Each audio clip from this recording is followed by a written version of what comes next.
Hey guys, I'm Selma Zweifel. And I'm Erica Bach. And welcome to CPS360. Our first story of the year begins at Rockhurst, where Selma filmed Jumpstart Day and talked with different staff and students.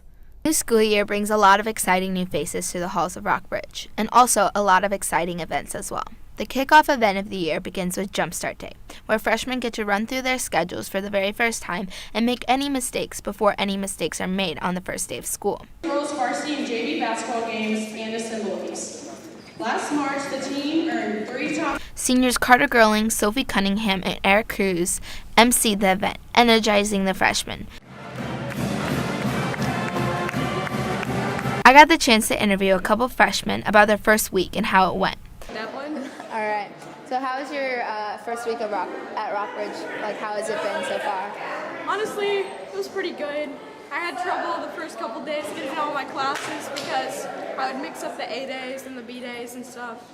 And then I would mix up other stuff, like room block. But overall, it's been a lot better than middle school. Okay, what has been your favorite part so far?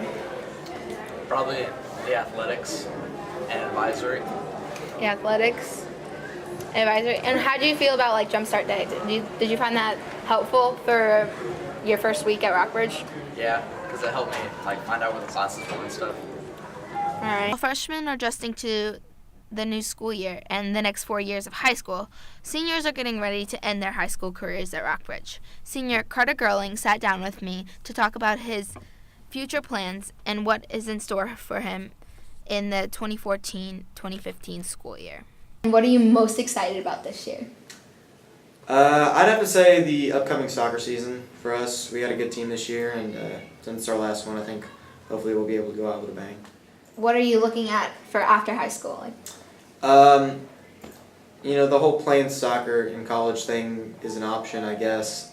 But if that doesn't work out, I'll attend the zoo. Want to come to Jumpstart Day? Like, was this your first idea? Actually, Dr. Baker was the one who kind of gave me the idea that I could kind of be in charge of running the Jumpstart Day assembly. And at first I was a little, I don't know, I've never done it before. I don't really MC a lot at the assemblies and stuff, but once I was out there and once I started doing my thing, it was pretty fun, and I enjoyed it, and I think freshmen enjoyed it too. Soccer isn't the only event lined up for the new school year. Other events are sure to get students pumped. Mr. David Bones, the activities director, had a lot to say about the new school year and events planned. It's the students at Rockbridge that plan them, and so some of the things that have already happened, we had Popsicalooza at the end of the first week, and that student council kind of tries to kick off the year with a fun event. Free popsicles out front, and of course Max Scholars had a tailgate before the first football game. Brew Crew was out there, and clubs are starting to kick into gear, so there's a lot going on to start the new year. So the beginning of the school year has been a success so far, with students already working hard in the classrooms. There's a lot more to come as this school year progresses.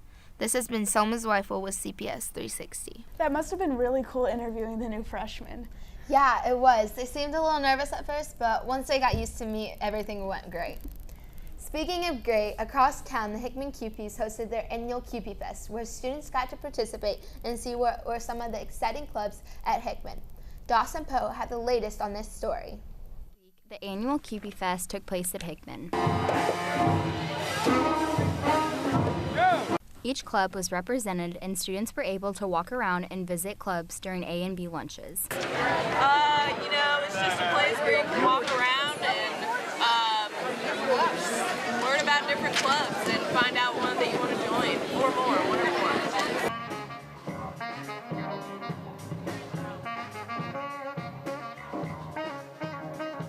Fest allows students to learn about clubs they would not normally know about. QP Fest is an important event at Hickman because it brings attention to clubs that are not well known. A lot of people don't know about the clubs I'm involved with because they're not that popular, but QP Fest always offers us to get new members and get the word out. You sing songs and you play games and eat a bunch of food. They're like legit food.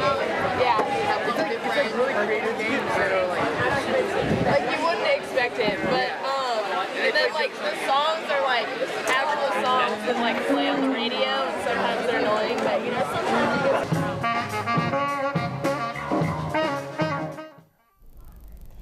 It looks like students at Hickman have a lot of opportunities to get involved this year. Yeah, I mean, clubs like Young Life and Yearbooks looked really fun. It looks like the students at Rockbridge are still adjusting to the new schedule and also the new parking lot changes. Drew has the latest on this story. A new school year means new drivers, but this year the new drivers are allowed in the lot for the first time ever, and upperclassmen are not happy.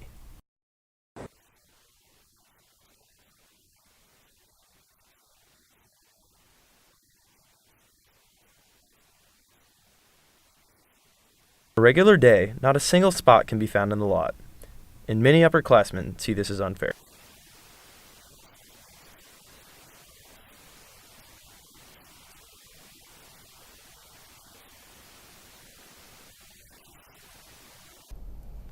Hickman High School is facing new changes as well concerning the safety of the school. Erica has this story with the new security measures taken at the high school. Hickman High School faces new changes as the new school year begins.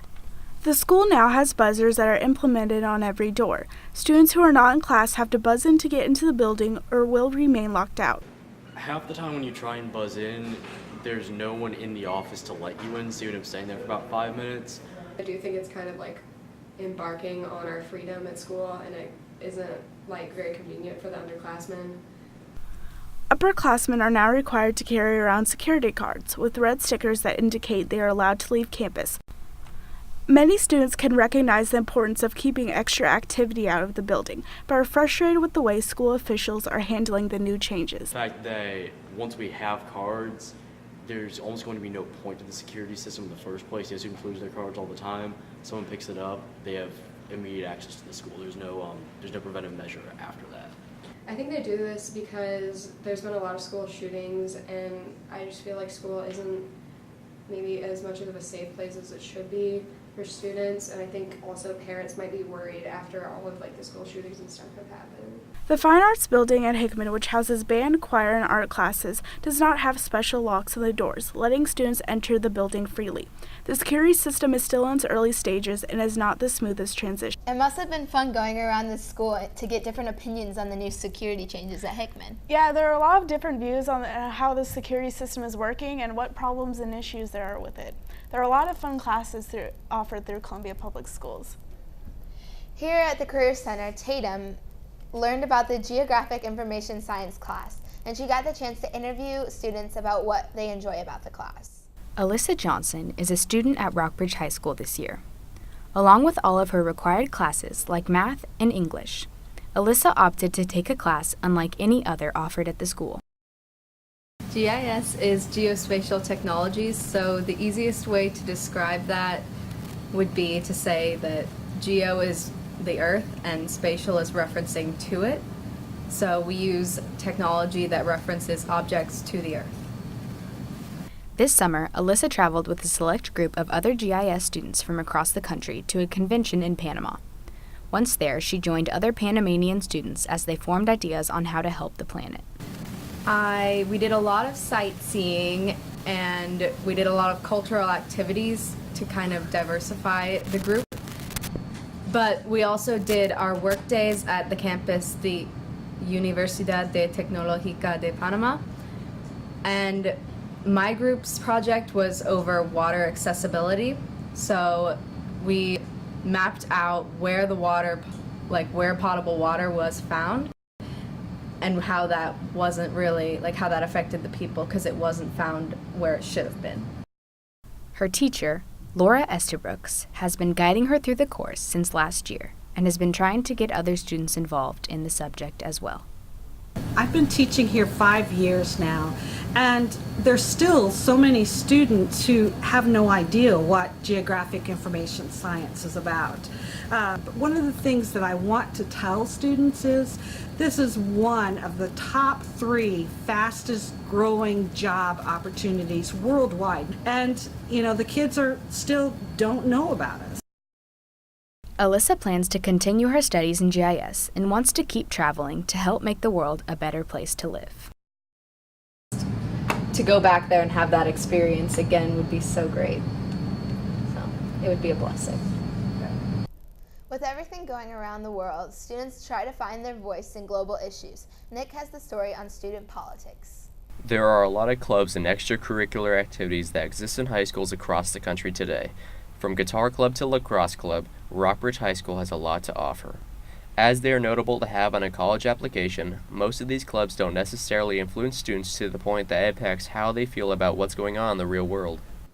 I think that it's as important to learn about your past and be well informed about what happened as it is to be informed about the future and current events as what is going on, so that you can have conversations and understand what's going on. Luckily, there are a few clubs at Rockbridge that approach this idea in a fun way. Welcome to Young Democrats, one of the 3 political clubs at Rockbridge that focuses on the current events and issues occurring around the world. I think it's important to, first of all, educate ourselves to know what the issues are, and then also to be able to express ourselves politically. Well, it's important to be informed. Even at a young age, it's important to start early getting informed so you can make more accurate decisions when you grow up and you can vote, and decisions do matter. Although the club is titled Young Democrats, the club is open to anyone of any political view. Club meetings include group chats and games, which are completely revolved around topics like history and current days of politics. And several of us are like 17 or 18, so we have the opportunity, or we will have the opportunity to be able to vote and make big decisions. So by being active in these kind of clubs, you can learn more to make a decision that you feel is the best.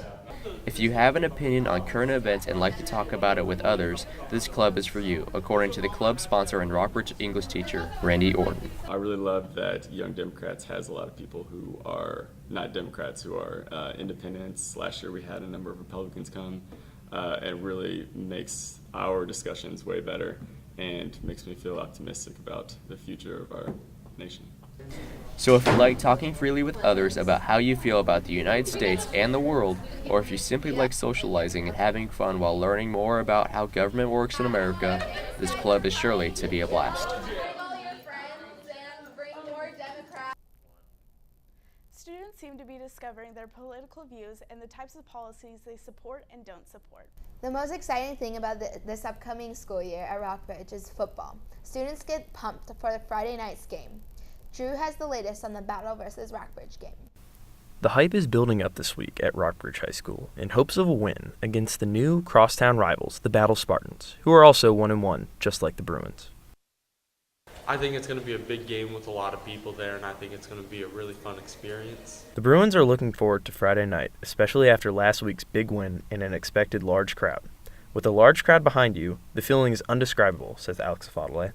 It's fun. You got the crowd going, and then you're running out of the tunnel. It's just a big rush of adrenaline, and it definitely gets you ready for the game.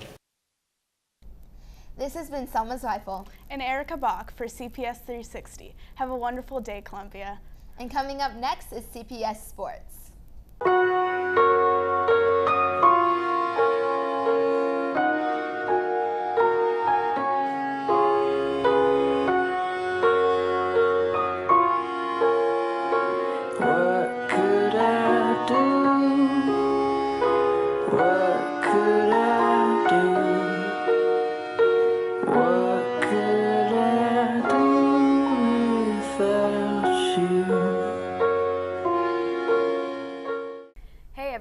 I'm Tatum Pugh, and welcome to CPS 360 Sports. With the fall season currently underway, Columbia's high school athletes are proving that they aren't messing around this year. The Rockbridge Bruins recently played DeSmet. Let's turn it over to Colin Crane with the highlights from that football game. The Rockbridge varsity football team took on DeSmet. 1 week after getting trampled by Rockhurst, they were eager for a win. On Rockbridge's first play of the game, Logan Tweehouse threw the ball over to Alex O'Fadale, and he ran down the sideline past all of the DeSmet defenders, breaking tackles and keeping his balance for the score. On Rockbridge's second drive of the game, Hayden Johnson takes the ball from the Wildcat formation and right down the middle for the touchdown. The DeSmet offense just couldn't get anything as Garrett Barnett Kruger smashes the DeSmet quarterback. The third touchdown for Rockbridge, Logan Tweehouse throws the ball in the air, and again, Alex O'Fadale comes down with it for the touchdown. Rockbridge kept dominating the game as the final score was 44-0. We wish the best of luck to Rockbridge Bruins for the rest of this football season. Hickman Softball fall season has begun as well. Here's Lauren Jaco with the story. Shannon Green is the pitcher and first baseman for the Hickman Cupies softball team. At the end of Shannon's junior year, she had colleges looking at her, but she chose Rockhurst University. I've played softball my whole life and spent a lot of money on competitive softball, so I wanted to somehow get it paid off and make all my hard work worth it. Shannon is halfway through her senior year at Hickman and is ready for college softball. She pitched an incredible no-runs game against Columbia's Battle and made the winning run against Columbia's Rockbridge. Shannon is a very outgoing, effective pitcher that plays with a lot of enthusiasm. I really like Rockhurst because of where it is. I like Kansas City, and my sisters both live in Kansas City. And at Rockhurst, I'll get to pitch and I'll get to field as well as hitting. So usually pitchers don't get to hit or field. Come on back. Come on back. Come on Let's go, Rachel. Come on. Right back. Right back. I think she'll fit in very well with the team at Rockhurst. Keep up the good work, ladies. Rockbridge's JV boys soccer team played Hickman recently. Colin Crane has the highlights. The JV boys soccer team took on Hickman. At the start of the game, Rockbridge took control by scoring 2 early goals. They took a couple more shots at making it an even bigger lead late in the first half, but just barely missed. The first chance was a few minutes left in this first half. The Hickman goalie punted it down the field, and Rockbridge controlled. Then Boone Palapatana shot with his right foot, but it just went wide right. The second chance, with a few seconds left in the first half, number 7, Carson Rates, kicks a corner, and number 23, Sean Ketting, jumped to head the ball, but it soared over. At the start of the second half, Rockbridge led Hickman 2-0. Rockbridge had many other chances to score in the second half, but just couldn't put it in the back of the net. With a few seconds left in the second half, Hickman's Alex Cardone scores from deep. Rockbridge wins 2-1. And soccer is just one of the many sports offered here in Columbia. Summer White has a story on one of the more unique sports, trap shooting. At the Prairie Grove shooting range, the FFA trap shooters like to start their season off with a... Trap shooting is a shooting sport that actually goes back to prior to 1800. In England is where it first started, and essentially it's throwing a moving target called a clay or a bird out of a mechanism that throws it pretty rapidly, and you try and track it and hit it with a shotgun. For the students at Rockbridge High School, it's a 30-minute drive on 2 highways and even a gravel road just to get to the Prairie Grove shooting range. On Columbia FFA, for example, we shot this past week, and we had 32 students came out, and we shot a total of 41 rounds of trap. And so far this year, that seems to be about the average number, so about 30. Of those 32 students, experience varies. Trap shooting, I technically really haven't gone to an actual place for trap. I've done skeet on my farm multiple times, so basically I'm pretty familiar with it, just not the whole trap shooting familiar with it. It is very simple to get involved in trap shooting. First, you need to be in an agriculture class. Then after that, it's pretty simple. Well, the first thing to do is join the FFA. It's a good start. Talk to one of the advisors in the FFA. There are 5 of them here in Columbia, and any one of them can direct you to the trap shooting sponsor, and this year it's me. Right now, the FFA trap shooters are just practicing. This sport is to have fun with, but there are competitions as well. The competition team will take to, depending on how well they do, 2 or 3 FFA-sponsored competitions. In a bigger set of shooters, there are competitions held at some of the other schools. Paris, for example, is having one this next week, and those depend on interest and availability, but we try and go as many as we can. Trap shooting is a great time if you enjoy shooting guns and having fun after school. I like the fact that I'm with a group of people that enjoy the same interests as me. I'm with FFA, so all these people here for agriculture backgrounds. I enjoy shooting. I find that pretty fun, and I just enjoy being around the people that enjoy the same stuff as me. Just always remember the #1 rule in trap shooting. Keep your muzzle in safe direction at all times, always. With CPS360, this is Summer White. And last but not least, it is time for this show's edition of the NASCAR Minute with Ethan Reasoner. I'm Ethan Reasoner. This is your monthly minute of NASCAR. Jeff Gordon won his 3rd Sprint Cup Series event of the year at Michigan on August 17th after making the move around Joey Logano on the final restart. After causing an accident that took out Kyle Larson late in the Nationwide Series race at Bristol on August 22nd, Ryan Blaney captured his 2nd win in the series after getting around Kyle Busch on the final restart. Joey Logano redeemed his disappointing loss at Michigan by winning at Bristol on August 23rd. Denny Hamlin and Kevin Harvick made contact while battling for the lead. Hamlin showed his displeasure by throwing his head and neck restraint device at Harvick's car under the caution. Ryan Blaney won the NASCAR Camping World Truck Series race at Canadian Tire Motorsport Park in Ontario, Canada on August 31st in dramatic fashion. That night, Casey Kane won his 1st Sprint Cup Series event of the year after late race pit stops and multiple cautions took him out of the lead. For CPS 360, this is Ethan Reasoner signing off.